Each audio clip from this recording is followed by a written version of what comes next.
Friends, ఆంధ్రప్రదేశ్లో కక్ష సాధింపు రాజకీయాలు ప్రారంభమైనాయా? ఈ ప్రశ్నకు అవుననే సమాధానం వస్తుంది. ఇప్పటికే అధికారుల మార్పులు చేర్పులు పూర్తయిన తర్వాత రాష్ట్ర వ్యాప్తంగా హింసాత్మక చర్యలు, దాడులు, దౌర్జన్యకర సంఘటనలు పరంపరగా జరిగాయి. శిలాఫలకాల విధ్వంసం, శిలా విగ్రహాల విధ్వంసం, ప్రభుత్వ ఆస్తుల ధ్వంసం, ప్రైవేట్ ఆస్తుల ధ్వంసం ఇవన్నీ జరిగాయి. ఇంత జరుగుతున్న ప్రధానమైనటువంటి నాయకులు, ముఖ్యంగా గెలిచిన టీడీపీ అధినేత కానీ, జనసేన అధినేత కానీ, బీజేపీ రాష్ట్ర అధ్యక్షురాలు కానీ దీని మీద స్పందించలేదు. మరోపక్క కీలకమైన విషయం, ఓడిపోయిన మొన్నటిదాకా అధికారంలో ఉన్నటువంటి వైఎస్ఆర్సీపీ అధినేత కూడా సరైన స్పందన కనబరచలేదు. అంటే ఆయన తన పార్టీ నాయకుల్ని, కార్యకర్తల్ని, కీలకమైన వ్యక్తులని పిలిపించి మాట్లాడి ఉండొచ్చు, లేదా ఈ అంశాలపైన చర్చించి ఉండొచ్చు. కానీ స్పష్టమైనటువంటి ఒక ప్రకటన, కార్యకర్తల్లో మనో నిబ్బరం కలిగించేటువంటి ప్రకటన చేయలేదనే చెప్పుకోవాలి. ముఖ్యంగా చాలామంది భావించింది, ఆశించింది, జగన్మోహన్ రెడ్డి ఎక్కడైతే దాడులు జరిగాయో, ఎక్కడైతే గాయపడ్డారో, బాధితులు ఉన్నారో వారిలో కొందరినైనా స్వయంగా వచ్చి పరామర్శిస్తారని భావించారు, ఆశించారు. కానీ జరగలేదు. వారికి కొంత స్వాంతన కలిగించేలా ఆయన ప్రకటన చేస్తారు నేరుగా అని భావించారు. అది కూడా జరగలేదు. ఆయన ఓటమి బాధలో ఉండి ఉండొచ్చు, ఓడిపోయిన ఒక ఆశాభంగం ఆయన వెన్నాడుతుండొచ్చు. కానీ కార్యకర్తలను కాపాడుకోవాల్సినటువంటి బాధ్యత, ముఖ్యంగా ఆయన వెన్నంటి ఉండి ఆయన కోసం అహరహం కృషి చేసిన కొంతమంది కీలకమైన నేతలను కాపాడుకోవాల్సిన బాధ్యత అధినేత పైన తప్పకుండా ఉంది. ఆ మేరకు జగన్మోహన్ రెడ్డి స్పందిస్తారని అందరూ ఆశించారు. కానీ ఆ స్పందన కనపడలేదు. ముఖ్యంగా ఆ పార్టీకి ప్రధానమైనటువంటి గొంతుల్లాగా మారిపోయి, ప్రధానమైనటువంటి వాయిస్గా ఉన్నటువంటి కొంతమంది అధికార ప్రతినిధుల్ని కూడా ఇవాళ అధికార పక్షం టార్గెట్ చేసింది. ముఖ్యంగా మనం చూసాం, కారుమూరి వెంకటరెడ్డి పైన కేసు బనాయించటం. ఆయన ఎక్కడో ఏదో సందర్భంలో ఎవరి మీదో ఏదో మాట్లాడారు, లేదా ఏదో ట్వీట్ చేశారు కాబట్టి ఆయన మీద కేసు పెడుతున్నాం. అంటే ఇక కేసులు వెంటాడబోతున్నాయి. వైఎస్ఆర్సీపీ నాయకులు, వైఎస్ఆర్సీపీ గొంతుగా మారి ఇంతకాలం పనిచేసినటువంటి అనేక మంది పైన కేసులు బనాయించబోతున్నారు. ఎందుకంటే వీళ్ళని భయపెట్టి, వీళ్ళని నయానో భయానో వీళ్ళ గొంతులు నిలిమేసి, వీళ్ళ వాయిస్ బయటికి వినపడకుండా చేయటం ఇప్పుడు సరికొత్త రాజకీయం. కాబట్టి ఈ రాజకీయాన్ని, ఇలాంటి విధ్వంసకర చర్యల్ని, లేదా కొత్తగా వచ్చే అధికార పార్టీ నుంచి సవాళ్లను ఎదుర్కోవడానికి అధినేత ముందు సిద్ధం కావాలి. వైఎస్ఆర్సీపీ అధినేత ముందు సిద్ధం కావాలి. లేకపోతే కేడరంతా కూడా ఒక నిరాశాజనకమైన నిస్తేజంలోకి జారిపోయేటువంటి పరిస్థితి ఏర్పడుతుంది.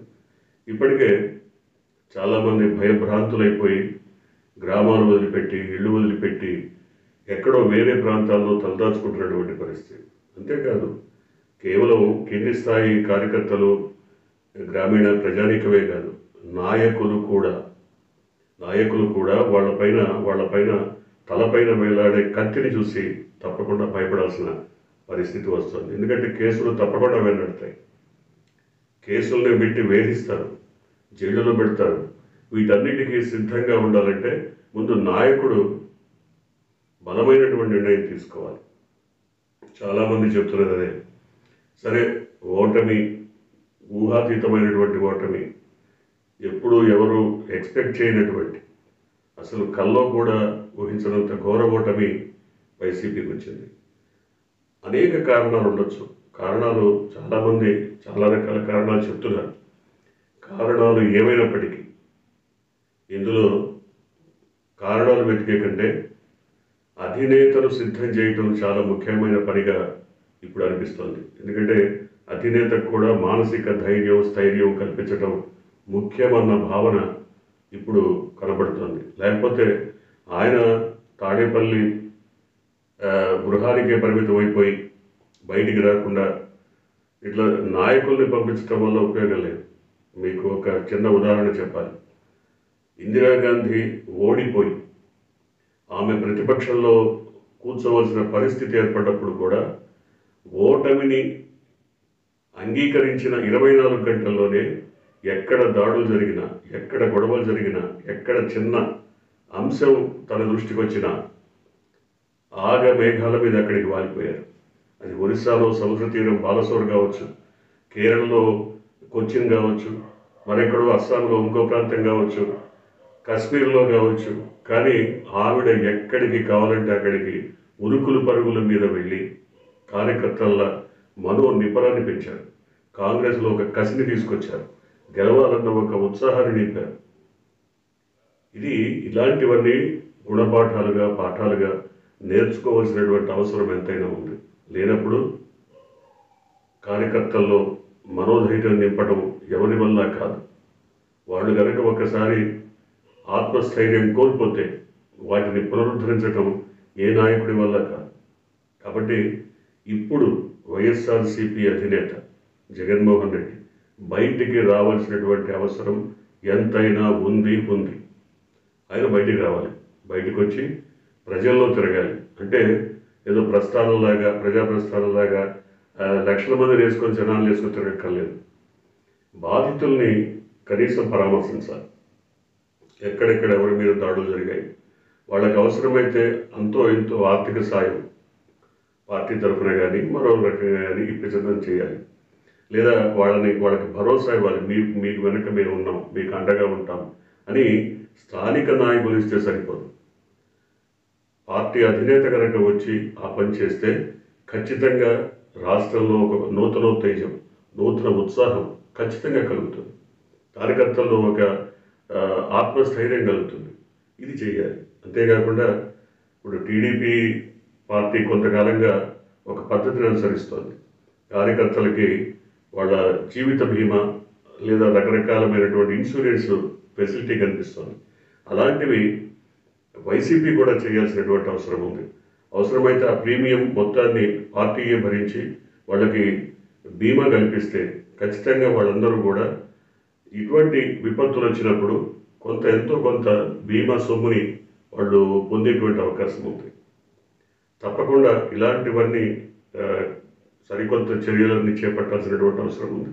అంతేకాకుండా అసలు పార్టీ కార్యకర్తలు ఎవరు, వాళ్ళకి ఐడెంటిటీ ఉందా లేదా, ఇది తప్పకుండా చేయాల్సినటువంటి అవసరం. వాళ్ళకి ఐడెంటిటీ కార్డ్స్ ఇవ్వండి, కొని తప్పేం లేదు. పార్టీ కార్యకర్తలు ఎవరు, కేడర్ ఎవరు, వాళ్ళకు ఒక ఐడెంటిటీ ఉందా లేదా, ఎవరు వాళ్ళని గుర్తిస్తున్నారు, గుర్తించాల్సింది ఎవరు, ఇలాంటివన్నీ తక్షణం ఇక్కడి నుంచి యుద్ధ ప్రాతిపదికన చేయాల్సినటువంటి పనులు. వాళ్ళకి ఇన్సూరెన్స్ కల్పించడం, వాళ్ళలో మనోధైర్యం నింపడం, వాళ్ళు మళ్ళీ రోడ్డు మీదకి వచ్చి కాలర్ ఎగరేసి మరి నేను వైఎస్ఆర్సీపీ కార్యకర్తలని చెప్పే మనోధైర్యం, ఆత్మస్థైర్యం కల్పించడం, ఇవన్నీ చాలా అవసరం. వీటన్నిటి వెనుక ఉండాల్సింది ఒకే ఒక వ్యక్తి. ఎందుకంటే గత 5 సంవత్సరాల కాలంగా ఆయన తాడేపల్లి గృహానికే పరిమితమైపోయి బయటికి రాలేదన్న ఒక అపవాదం. కేవలం సిద్ధం సభలో లేదా మేమంతా సిద్ధం సభలో ఇలాంటి వాటికి అంతిమంగా బయటికి వచ్చి జనంలో తిరగడమే తప్ప ఆయన ఒక 4 సంవత్సరాల కాలం పూర్తిగా అంతఃప్రవాసంలోనే ఉన్నారన్న ఒక అభియోగం, అపవాదు ఆయన మీద ఉంది. అలా కాకుండా కనీసం నెలలో ఒక 2 రోజులు 3 రోజులు ఒక జిల్లా, 2 జిల్లాలు, 3 జిల్లాలు తిరిగి ఉంటే ఈ రకమైనటువంటి పరిస్థితి వచ్చేది కాదు. ఇప్పుడైనా కనీసం 175 నియోజకవర్గాలకి ఒక షెడ్యూల్ ఏర్పాటు చేసుకొని కనీసం నెలలో ఒక 4 జిల్లాలు 5 జిల్లాలు 6 జిల్లాలు తిరిగి, లేదు కనీసం ఒక 4-5 నియోజకవర్గాలు తిరిగి నెలలో ఒక 15 రోజులు లేదా 10 రోజులు షెడ్యూల్ వేసుకొని ఆ జిల్లాలో లేదా ఆ నియోజకవర్గాల్లో పర్యటించి అక్కడి వాళ్ళని మళ్ళీ ఆకట్టుకుంటే తప్ప, పర్యటన అంటే లక్షల మందితో చేయక్కర్లేదు. చాలా కొద్ది మందితో సంప్రదింపులు చర్చలు జరిపి వాళ్ళకి నేనున్నానని భరోసా ఇచ్చి మీరందరూ నాకు అనుసంధానంలోనే ఉన్నారని తెలియజేస్తూ వాళ్ళకు ఒక ఆత్మ స్థైర్యాన్ని కల్పించడం చాలా ముఖ్యం. ఈ రకమైనటువంటి ఓటమిని చవి చూసిన తర్వాత ఇమ్మీడియట్గా ఆయన బయటికి రాలేదని ఎవరు అంటలేదు. కానీ ఇక్కడికి దాదాపు 5-6 రోజులు గడిచిపోయింది. ఈ వారం రోజుల తర్వాత అయినా బయటికి రాకపోతే ఇలాంటి అపవాదులే వచ్చే అవకాశం ఉంది. ఇక ముందు ఖచ్చితంగా టార్గెట్ చేసి మరి వైఎస్ఆర్సీపీ నాయకులను కార్యకర్తలను వెంటాడి వేధిస్తారు. కాబట్టి అధినేత ఇప్పటికైనా లీగల్ టీమ్స్ని పరిపుష్టం చేయాల్సినటువంటి అవసరం ఉంది. ఇప్పటికీ వైఎస్ఆర్సీపీకి సరైనటువంటి లీగల్ టీమ్స్ లేవనే అపవాదం ఉంది. ఎందుకంటే ఒక పక్క గత 5 సంవత్సరాల్లో 100 కేసులు రాష్ట్ర ప్రభుత్వం పైన, జగన్మోహన్ రెడ్డి ప్రభుత్వం పైన 100 కేసులు దాఖలు చేశారు హైకోర్టులో. 1-2 కాదు, దాదాపు ఏడాదికి 200-300 కేసులు దాఖలు చేశారు. వాటిల్లో కొన్నిట్లో గవర్నమెంట్కి ఫేవర్ రావచ్చు, కొన్ని కొట్టేయచ్చు, కొన్ని మాత్రం మరి ప్రతిపక్షానికి అనుకూలంగా రావచ్చు. అందువల్ల ఎక్కడికెక్కడ ప్రభుత్వాన్ని కట్టడి చేయడానికి ఆ రకమైనటువంటి లీగల్ టీమ్స్ని, వాళ్ళకి వేరే పని లేదు, ప్రభుత్వం పైన కేసులు వేయటమే నిరంతరం పనిగా పెట్టారు. అట్లాంటి లీగల్ టీమ్స్ని కనీసం నిరంతరం కాకపోయినా కొన్ని విషయాల్లో, కొన్ని అంశాల్లో ప్రభుత్వాన్ని నిలువరించి కట్టడి చేయాల్సినటువంటి అవసరం ఉంది. దానికోసమైనా లీగల్ టీమ్స్ని పటిష్టం చేయాల్సినటువంటి ఆవశ్యకత ఎంతైనా ఉంది. జగన్మోహన్ రెడ్డి ఒక కార్యాచరణ ఈరోజు ఇచ్చేయాలి, ఈరోజు అట్లా ఒక కార్యాచరణ షెడ్యూల్ రూపొందించుకొని ఆ మేరకు ముందుకు సాగకపోతే 2029లోగా చేయాల్సినటువంటి పనులు పూర్తి కావు, టార్గెట్ లక్ష్యానికి చేరుకోలేరు. కాబట్టి ఇప్పటికైనా ఆయన బయటికి రావాలి, ప్రజల్లో తిరగాలి, కలిగి తిరగాలి. ఆయనకేం తక్కువ లేదు, 40% ఓట్లు వచ్చాయి. కాబట్టి 40% ప్రజానీకం ఆయన ఆమోదించారు. కేవలం 45% టీడీపీకి వచ్చాయి. అంటే ఒక 4-5% ఓట్ల తేడా మాత్రమే ఉంది. ఆ 4-5% కూడా అనేక రకాల కారణాల వల్ల అటువైపు ప్రజానీకం మొగ్గు చూపి ఉండొచ్చు, లేదా అందరూ అనుకుంటున్నట్టుగా, చాలామంది భావిస్తున్నట్టుగా ఈవీఎంలను కూడా ట్యాంపర్ చేసి ఉండొచ్చు. దాని మీద కూడా చర్యలు తీసుకోవాలి. అవసరమైతే ఈవీఎంల ట్యాంపరింగ్ మీద కూడా కోర్టుకు వెళ్ళటం, లేదా దానికి ఏదో దాన్ని మళ్ళీ ఓట్ల లెక్కింపు చేయాలంటే దానికి ఏదో అమౌంట్ కట్టాలి, దానికి ఎంతో అంతో కట్టడం, కొన్నిటినైనా ర్యాండమ్గా చెక్ చేయించడం. దాదాపు అందరూ చెప్తున్నట్టుగా రాష్ట్రం మొత్తం మీద 17 లక్షల ఓట్లు ఎక్సెస్ వచ్చాయని చెప్తున్నారు. అది ఎంతవరకు నిజమో తెలుసుకోవాలి. ఒక్క మంగళగిరి ప్రాంతంలోనే, దాదాపు మంగళగిరి నియోజకవర్గంలోనే 25,000 పైగా ఓట్లు తేడా వచ్చాయని చెప్తున్నారు. అసలు పడ్డ ఓట్ల కంటే 17 లక్షల ఓట్లు రాష్ట్రంలో మరి ఎక్సెస్ వచ్చి ఉంటే ఎందుకు వచ్చాయి, ఎక్కడొచ్చాయి, ఇలాంటి అంశాలను కూడా లీగల్ టీముల్ని పరిపుష్టం చేసి, లీగల్ టీమ్స్కి కార్యక్రమం అప్పచెప్పి వాటికి అవసరమైనటువంటి మొత్తం రికార్డ్స్ అన్ని తీసుకొని వాటిని కేసులు వేయటం, అవసరమైతే ప్రమాణ స్వీకారాన్ని ఆపించడానికి స్టే తీసుకురావచ్చు కూడా. అలాంటివన్నీ చేయాల్సినటువంటి అవసరం ఉంది. మరి జగన్మోహన్ రెడ్డి ఆయన చేయటం లేదని ఎవరు అంటలేదు, ఏదో చేస్తుండొచ్చు కొంతవరకు, కానీ అది సరిపోదు. ఇంకొంత స్పీడ్తో, ఇంకొంత ఉత్సాహంగా ఆయన జనంలోకి వచ్చి ప్రజల్లో తిరుగుతూ, తిరుగుతూ ఎక్కడ ఏ చిన్న సంఘటన జరిగినా అక్కడికి వెళ్ళి ఆ బాధితుల్ని ఆదుకొని వాళ్ళకి భరోసా ఇచ్చి ముందుకు సాగితే మాత్రం తప్పకుండా 2029 కంటే ముందే ప్రజల నాడి తెలిసిపోతుంది. చూద్దాం ఏం జరగబోతుందో.